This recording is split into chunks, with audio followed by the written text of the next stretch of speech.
అసలే వాళ్ళు మనల్ని శత్రువులుగా చూస్తున్నారు. వాళ్ళు చేసిన వంట కూడా తింటే ఇంకేమైనా ఉందా? మనల్ని ఏమైనా చెయ్యాలి అని మనం తినే ఫుడ్లో ఏమైనా కలిపితే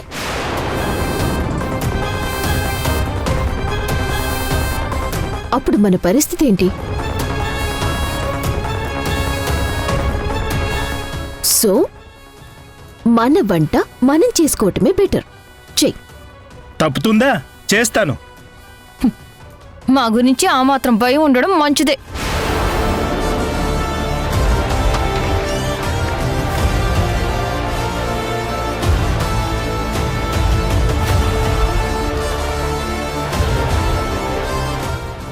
తేజ, ఇంకొంచెం ఉప్పు వేయి. అలా తక్కువ వేస్తే ఎలా తింటాం? సిగ్గుండాలి. భర్తకి వండి పెట్టడం చేత కాదు కానీ సలహాలిస్తుంది, సలహాలు. ఇది కోడలిగా, భార్యగా, చివరికి అమ్మగా అన్ని రకాలుగా పనికిరాదు సింధు. మీ పని మీరు చూసుకోండి. మధ్యలో నా ముచ్చటెందుకు? నా గురించి తెలిసి కూడా ఎందుకు పదే పదే నన్ను రెచ్చగొడతారు? ఏంటే, ఏం మాట్లాడుతున్నావు? నా పెద్ద కొడుకుని మాయ చేసి నీ చెప్పు చేతల్లో పెట్టుకున్నావు. నా చిన్న కొడుకుని మోసం చేసి జైల్లో పెట్టించావు. అసలు వాడదాని బట్టే ఆ మారుతీరావు చెప్పుడు మాటలు విని ఇలా తయారయ్యావే. నిన్ను మార్చుకోవాలి అనుకున్నాం, కాని రోజు రోజుకి నువ్వు మరీ నీచంగా మారిపోతున్నావసలా. నన్ననే ముందు మీ గురించి మీరు కాస్త ఆలోచించుకోండి. ఏంటి ఆలోచించేది? చెప్తానత్తయ్య, చెప్తాను. మీ చిన్న కోడలు ఏదో తప్పు చేసిందని, తప్పుడు మనిషి అని ఆలోచించే కదా సింధు నుంచి మీ కొడుకుని దూరం పెట్టారు.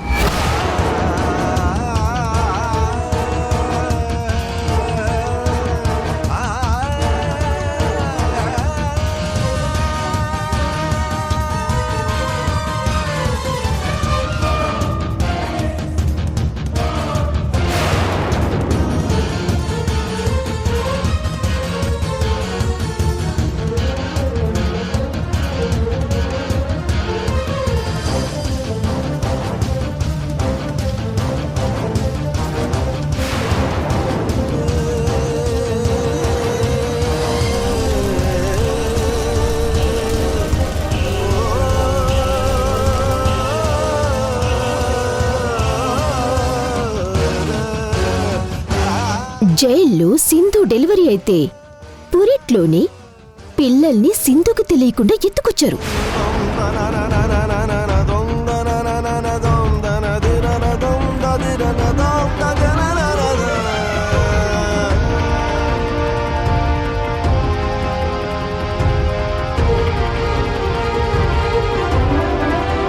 సింధు తన పిల్లల కోసం పోరాడితే వాళ్ళు నీకు పుట్టిన పిల్లలు కాదు, సంధ్యకి పుట్టిన పిల్లలు అని పచ్చి అబద్ధం చెప్పారు.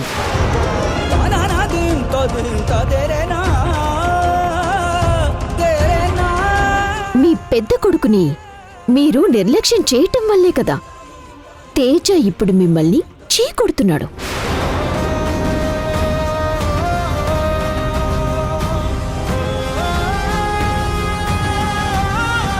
అర్థమవుతుందా మరి మీరు ఎంత దుర్మార్గులో?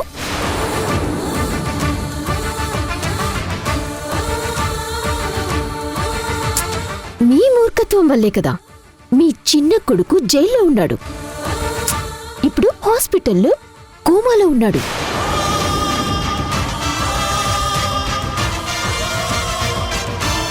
మీ మనవరాలు శశి జ్వరంతో బాధపడుతూ నాన్న అని కలవరిస్తూ ఉంటే నాన్న ఉండి కూడా ఇంటికి రాలేకపోతున్నాడు.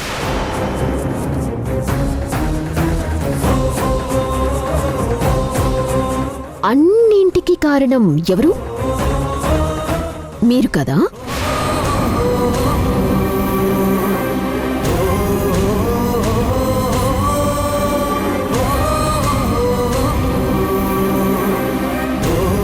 చెప్పండి. మీ వల్లే కదా మీ కుటుంబంలో ఎవ్వరికీ మనశ్శాంతి లేకుండా పోయింది. ఇది నిజం కదా?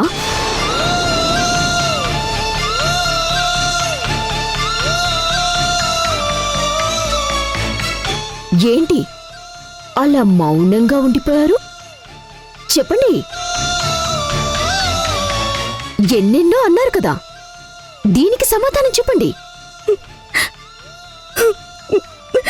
అత్తయ్య అత్తయ్య ఆగండి అత్తయ్య. ఈ మధు మాటలు మీరెందుకు పట్టించుకుంటున్నారు? అత్తయ్య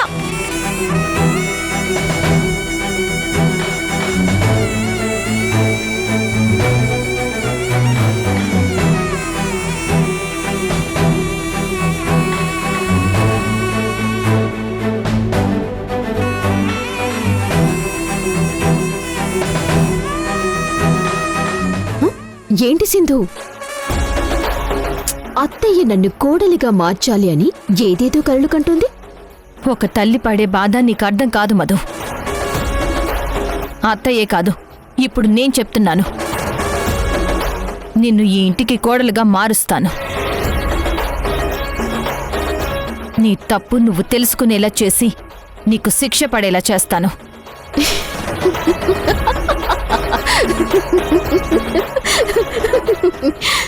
పిచ్చి సింధు, కలలు కంటున్నావా? ఆరాధ్యనే ఇంతవరకు మార్చలేకపోయావు, ఇంకా నన్నే మారుస్తావు నువ్వు. నువ్వు మారిస్తే నేను మారిపోతానా? కలలు కనటం మానేసి ముందు మా నుంచి నీ భర్తని ఎలా కాపాడుకోవాలో ఆలోచించు. ఏయ్ ఆగో.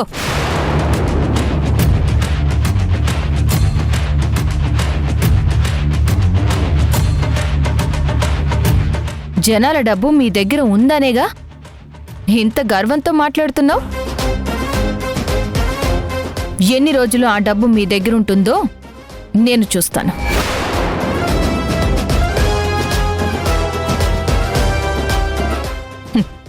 ఆ డబ్బు మీరు ఎక్కడ దాచినా సరే దక్కించుకుంటాను.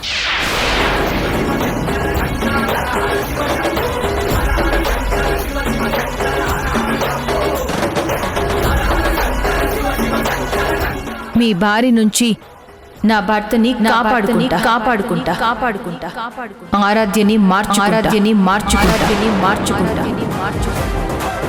మీ వల్ల అన్యాయం జరిగిన ప్రతి ఒక్కరికి న్యాయం జరిగేలా చేసి చివరికి నువ్వు మారేలా చేస్తా.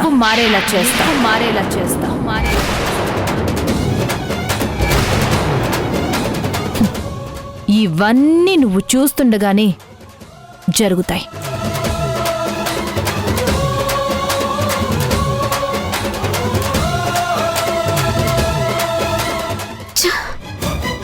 ఏంటిది? సింధు ఇంత కాన్ఫిడెన్స్ గా చెప్తోంది, అన్నట్టే డబ్బు దక్కించుకుంటుందా?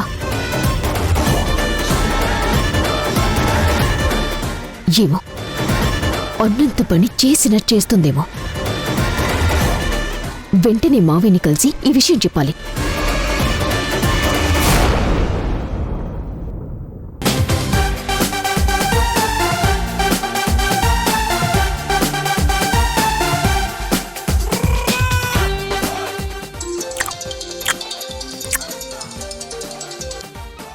చెప్పండి బాస్. ఎరా దాసు, ఏం చేస్తున్నావు? బెడ్ మీద పడుకొని రిలాక్స్గా ఫ్రూట్స్ తింటున్నాను బాస్. నీ ఎంకమ్మ నిన్ను పంపించింది బెడ్ మీద పడుకుని రిలాక్స్గా ఫ్రూట్స్ తినడానికి కాదు. ఆ యశ్ గురించి ఎప్పటికప్పుడు నాకు అప్డేట్ ఇవ్వరా అంటే ఇంతవరకు ఎలాంటి ఇన్ఫర్మేషన్ ఇవ్వలేదు. పొద్దున్న వెళ్ళి అబ్జర్వ్ చేశాను బాస్, కానీ అక్కడ కాపలాగా ఉన్న పోలీసు నన్ను ఆపి ఇటువైపు ఎవరూ రాకూడదని నన్ను పంపించేశాడు బాస్. మంచి ఛాన్స్ మిస్ అయింది బాస్. రేయ్, ఆ యశ్ ఎలా ఉన్నాడో వాడి కండిషన్ ఏంటో చూడరా. వాడికి ఏమైనా అయితే మేమంతా జైలు పోతారా? అసలు నిజంగా యశ్ కోమాలో ఉన్నాడా లేక నాటకం ఆడుతున్నాడా అనేది కనిపెట్టు. అక్కడ ఏం జరుగుతుందో తెలియక ఇక్కడ టెన్షన్తో చస్తున్నాను. నువ్వేమో ఫ్రూట్స్ తింటూ పడుకున్నావు.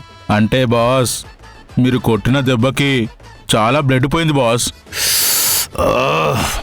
ఫ్రూట్స్ తింటే బాగా బ్లడ్ పడుతుందని ఆపిల్స్ కాయ తింటున్నాను బాస్. రేయ్, నాకు కోపం తెప్పించుకో. నేను చెప్పింది చెయ్యలేదనుకో నాకు తిక్క రేగుతుంది. నేనక్కడికి వచ్చానంటే నీ ఒంట్లో ఉన్న ఆ కాస్త రక్తం కూడా నేనే తాగేస్తాను. ఏటనుకుంటున్నావో? వద్దు బాస్, అంత పని చేయకండి. నేను ఇప్పుడే వెళ్ళి ఆ యష్ పొజిషన్ చూసి మీకు ఫోన్ చేస్తాను. త్వరగా వెళ్ళి చావు. అలాగే బాస్.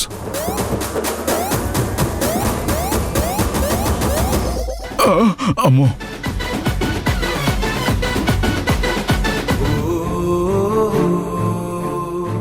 నువ్వు ఖైదీగా ఈ హాస్పిటల్లో ఉన్నావు. నార్మల్ పేషెంట్వి కాదు. అది మర్చిపోకు యష్. ఇప్పుడు నువ్వు ఇంటికి రావడం అంటే చాలా ప్రాబ్లం అవుతుంది.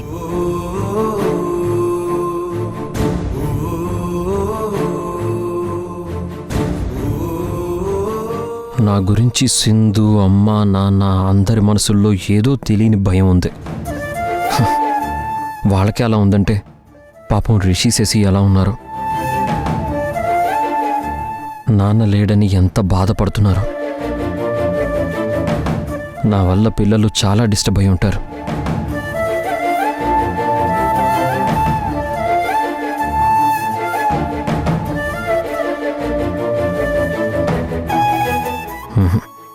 ఏదైతే అదైంది. ఒకసారి వెళ్ళి పిల్లల్ని చూసొస్తాను.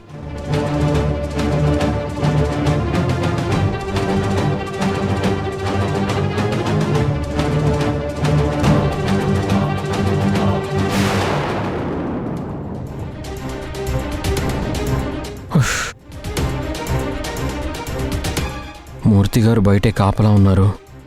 చూస్తే నన్ను బయటికి వెళ్ళనివ్వరు. ఇప్పుడు ఎలా వెళ్ళడం? ఇక్కడ ఎవ్వరికీ తెలియకుండా వెళ్ళి మళ్ళీ వెంటనే వచ్చేయాలి.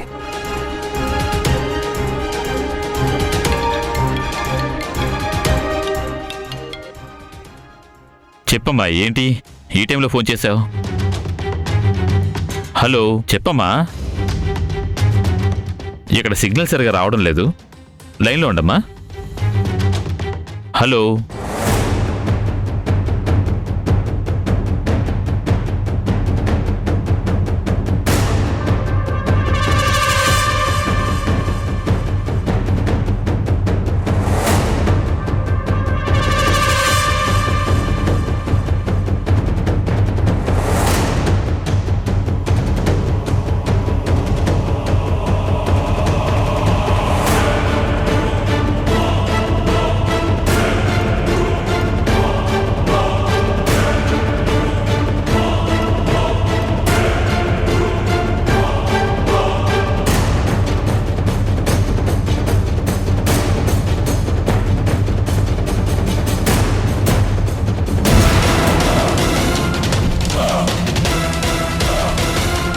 యష్ బెడ్ మీద లేడు. ఈ విషయం వెంటనే బాస్కు చెప్పాలి.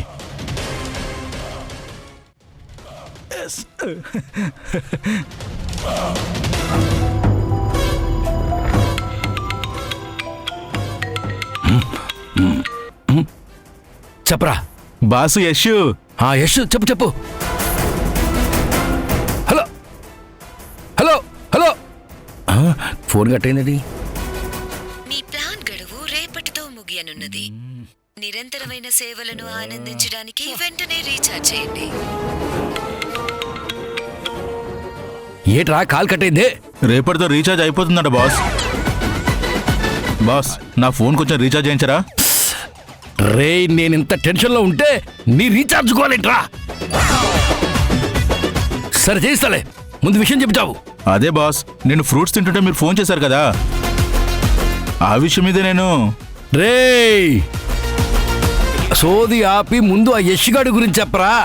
వెళ్ళి చూశాను బాస్. ఐసీయూలో బెడ్ మీద లేడు బాస్ యష్.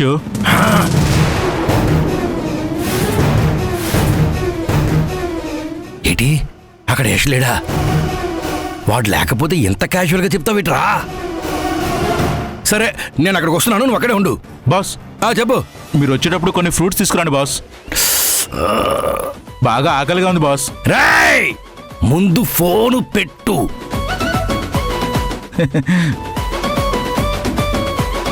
అమ్మ సింధు, ఎంత ప్లాన్ చేసావు? జైల్లో యష్ మీద విషప్రయోగం జరిగిందని, హాస్పిటల్లో కోమాలో ఉన్నాడని నాటకం ఆడతావా? ఈ కోతి మామ దగ్గర నీ కుప్పి గంతులు. నువ్వు నీ యష్ కలిసి ఆడే నాటకాన్ని బయటపెట్టి నీ మొగుణ్ణి మళ్ళీ జైలుకి పంపిస్తా. చూస్తూ ఉండు. వస్తున్నా. కాసుకో కాసుకో.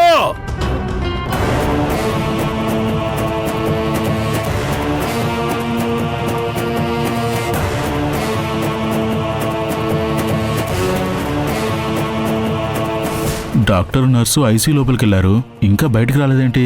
ఈ పాటికే యష్ లోపల లేడని బయట ఖర్చుకుంటూ రావాలి కదా.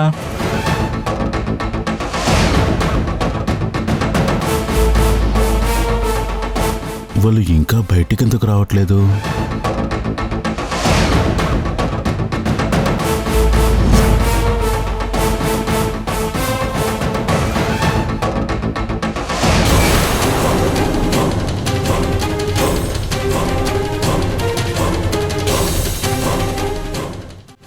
ఇదేంటి, ఇందాక నేను చూసినప్పుడు యష్ లేడు కదా, ఇప్పుడు ఎలా వచ్చాడు?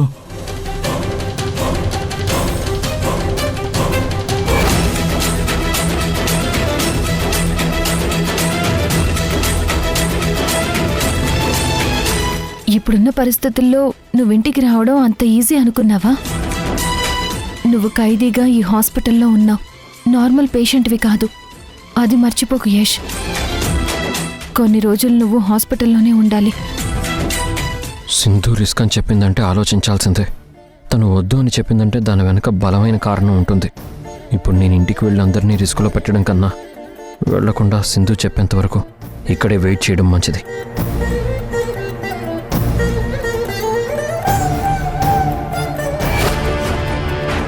అనవసరంగా యష్ ఐసీయూలో లేడని బాస్కి ఫోన్ చేసి చెప్పాను.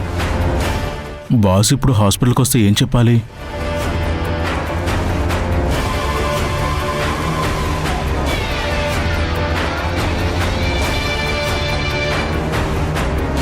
బాస్కి యష్ లేడని చెప్పాను, ఇప్పుడేమో లోపలే ఉన్నాడు.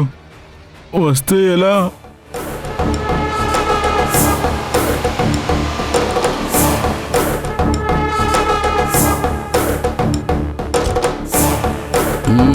వెల్డన్ రా, వెల్డన్.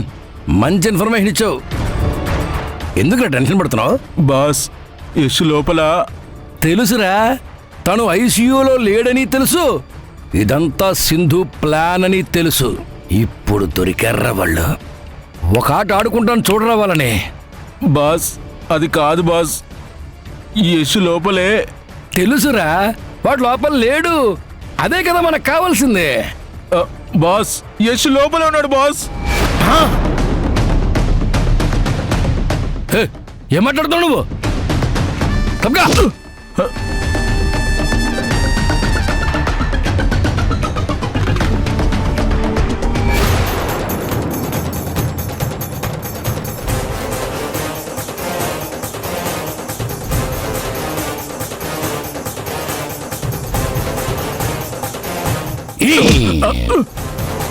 రేయ్, లోపల యశ్ ఐసీయూలో ఉన్నాడు కదరా, లేడని చెప్పావండి. అంటే బాస్, నేను ఫస్ట్ టైం చూసినప్పుడు లేడు బాస్, సెకండ్ టైం చూసినప్పుడు ఉన్నాడు. ఇలా ఎలా జరిగిందో అర్థం కావట్లేదు బాస్. నీ బొంద నీ పిండాకుడు. ఎంత ఎక్స్పెక్ట్ చేసి వచ్చాను రా, టోటల్ డిసప్పాయింట్ చేసావు కదా. ఎరా, తాగేసున్నావా? చచ్చా, అదేం లేదు బాస్. తలకి తగిలిన దెబ్బ వల్ల మైండ్తో పాటు కళ్ళు కూడా దుబ్బయ్యా. నువ్వేం చేస్తావో నాకు తెలీదు. యశుని ప్రతి నిమిషం కనిపెట్టుకునుండు. మళ్ళీ ఇలాంటి తలతెక్క వేషాలు వేసావంటే ఈసారి తల కాదు, ఏకంగా ప్రాణమే పోతుంది.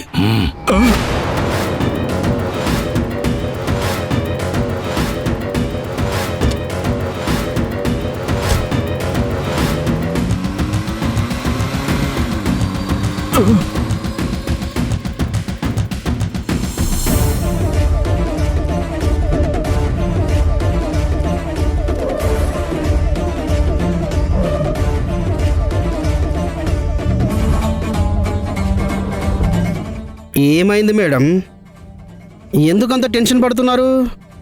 టెన్షన్ పడాల్సిన విషయం కాబట్టి టెన్షన్ పడుతున్నాను. అసలు నీకు కూడా చెప్పకుండా ఎక్కడికి వెళ్ళాడు మావయ్య? ఏమో మేడం, ఈ మధ్య ఏ ప్లాను సక్సెస్ అవడం లేదు కదా, అన్ని రివర్స్ ఎదురు తంతున్నాయి. అందుకే జరుగుతున్నాయి తట్టుకోలేక దేవ ఆత్మహత్య చేసుకోవడానికి వెళ్ళాడేమో. రేయ్, నిజంగానే సూసైడ్ చేసుకోవడానికి వెళ్ళాడా? మీ మామయ్య చేస్తే మన పరిస్థితి అంతే. జైలుకు వెళ్ళక తప్పదు. మారుతీరావు ఇంత పని చేస్తాడని నేను అనుకోలేదు మధు. పులిగాడితో బుద్ధి లేకుండా మాట్లాడుతున్నాడు అంటే మధ్యలో మీరేంటి సార్? అవును సార్, మీ ఆవిడ మిమ్మల్ని లాక్కెళ్ళింది కదా, మళ్ళీ ఎలా వచ్చారు? మా రత్నం నిద్రపోతుంటే బయట డోర్ లాక్ చేసి వచ్చా. అన్నట్టు చెప్పడం మర్చిపోయాను మధు, నీకు నాకు మధ్య ఏదో లింక్ ఉందని మా ఆవిడ డౌట్ పడుతోంది.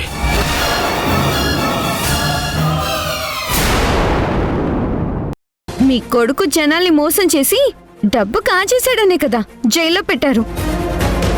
అసలు తప్పు చేసింది మీ అమ్మ. మీ అమ్మే జనాల్ని మోసం చేసి డబ్బంతా దోచుకుంది. ఆ డబ్బంతా నువ్వే కాజేసావంటే కదా. ఆరాధ్య అడుగుతుంది కదా, నిజం చెప్పు. నేను ఎవ్వరిని మోసం చేయలేదు. మీ అమ్మ తప్పు చేయలేదు అని నువ్వు ప్రూవ్ చేయాలి. ఇప్పుడే ప్రూవ్ చేస్తాను. మనం బ్రతకడానికి నీకు డబ్బు ఎక్కడి నుంచి వస్తుంది? ఇన్వాల్వ్ అయ్యావని తెలిస్తే మాత్రం నా మనసు విరిగిపోతుంది. ఇంకా జీవితంలో నిన్ను అమ్మ అని పిలవడం జరగదు.